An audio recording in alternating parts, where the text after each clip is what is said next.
See, a class is like a template. You might have come up with this in your college syllabus. Class is like a template, and an object is like an instance. Instance in the sense an image of that, and class is a basic thing of the object-oriented programming design principles, and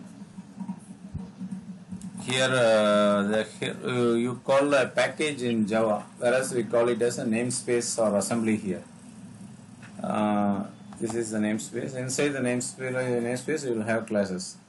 In Java we call it as a package. Here we call it as a namespace, and we also call it as an assembly in alternative terms. And inside that you will have your classes.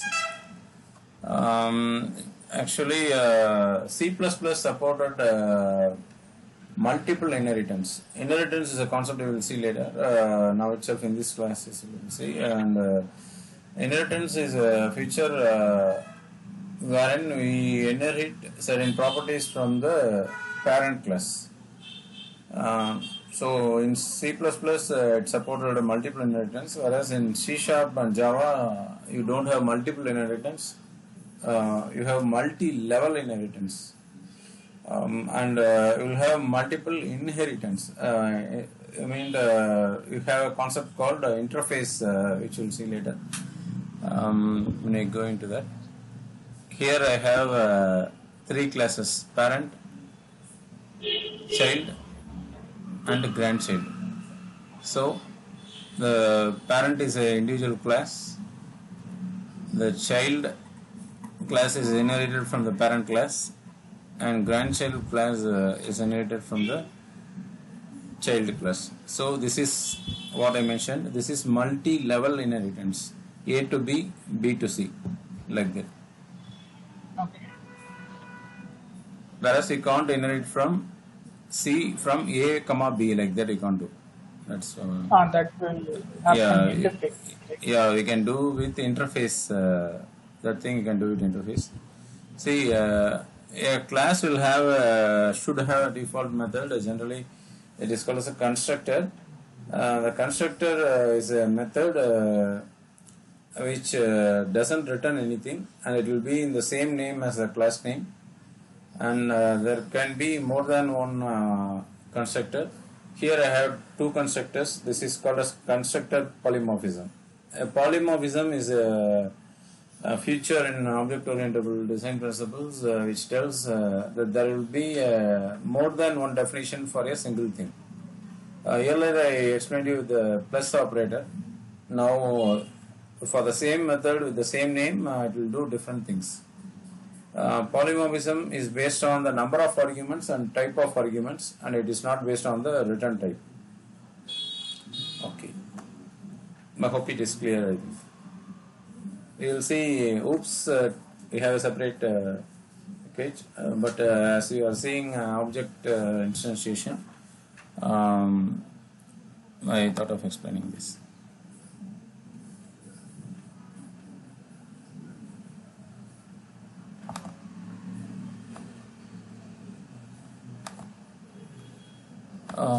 See, we have a class named parent, and we have three elements: country, language, age. First two are public, and the last one is private. I have a constructor, default constructor. This is called a default constructor. If you don't mention anything while creating a class, this constructor will get called. Here I am initializing the member variables with some values, and they have one more constructor called this polymorphic version of the earlier one, and here we pass all the three values, and we assign that to the members as usual. And for public values we can get it or assign or right from that we can do. But for private, the scopes ways I will show you later. See, this is the access modifier. Public, protected, internal, private, and private protected are the options scope specifiers. Public is, you might have heard, it will have access to all the things. That is a program you're creating, and the class and the assembly. Assembly is like a package, and derived types and derived types within the current assembly like that. There is a protected will have for the containing class derived type and derived types in the same assembly. Internal means it is like inside the assembly. It will have access apart from the derived types. Protected mingled with the internal, that will be protected internal. You will have for the current assembly. Whereas in the protected you don't have access to the current assembly. In the protected internal you have. Private is specific to the class itself. No other place you will have access. So there is one option called as data hiding or abstraction. We heavily use private for abstraction and data hiding point of view. And private protected will have it in the derived class. Whereas derived in the same assembly you don't have with private protected. Private protected will have it.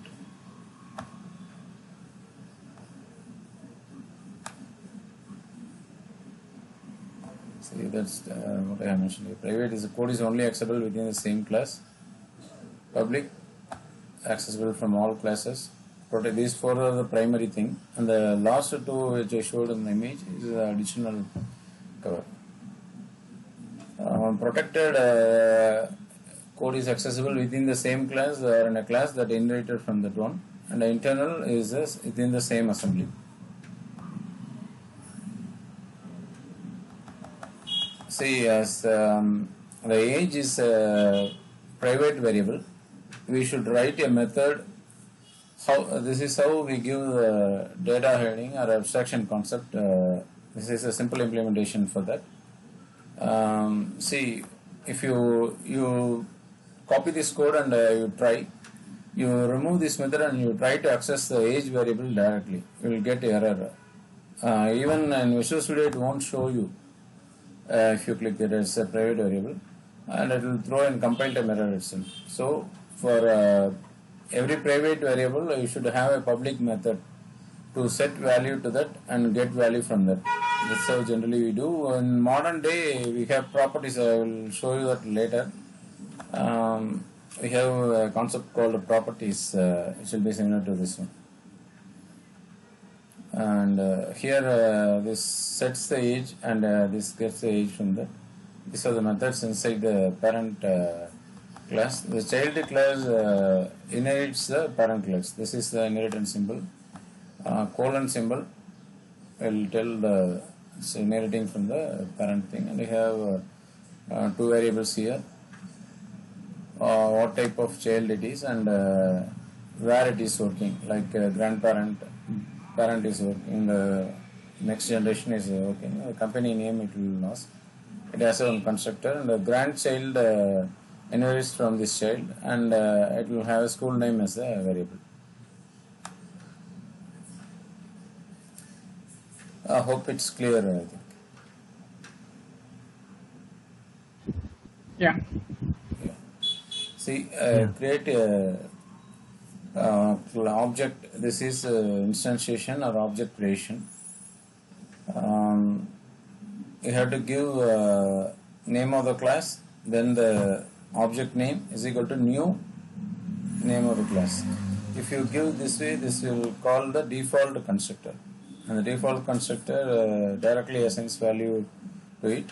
So I am printing without assigning any value. I am printing the country, language, and then the age. Age you have to call that object name dot method name.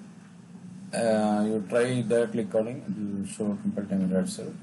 And I am using the second constructor. I am creating one more object, a parent 2, and this no argument default constructor. So this is an constructor with argument. So I am passing values and printing it.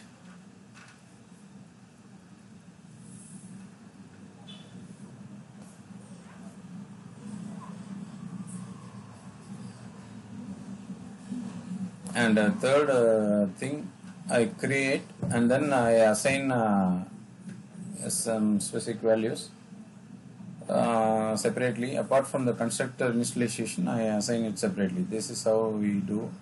Object name dot that member variable is equal to value, like that will do. And for age private variables, object name dot set age will give us 40. So this will set and this will get the value from thing. I am printing it here again. And the child one, I give company name Google, type as X, mail thing, and I will print all those things. See, child variable will have all the elements of the parent thing. So I have instantiated a child variable here, and I am calling country, language, age. These are all the things from the parent class, and the company name comes from the child class. I hope you know this thing, I think. Yeah. And if you create for the grandchild, you can do all the access all the members of the parent, you can access all the members of the child, and then you can access those that of the grandchild itself, and that is called as inheritance. You inherit from the parent and child. The object creation hierarchy will be, first if you create a child class, this will first call the parent class constructor. Then the child one will get called. If I run this program,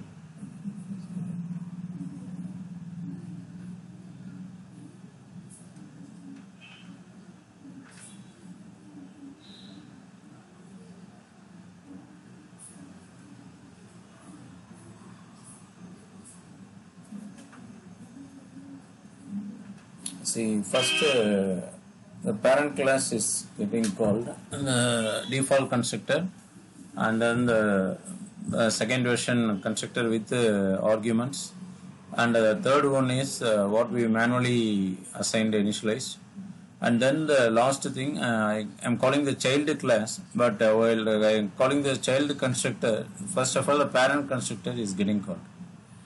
This one, I hope you see this. So if you instantiate inherited class, then that will call all the parental things. Similarly, if you create an object for the grandchild, first of all it will call the parent class, then the child class, then it will call the grandchild class. Like that will be.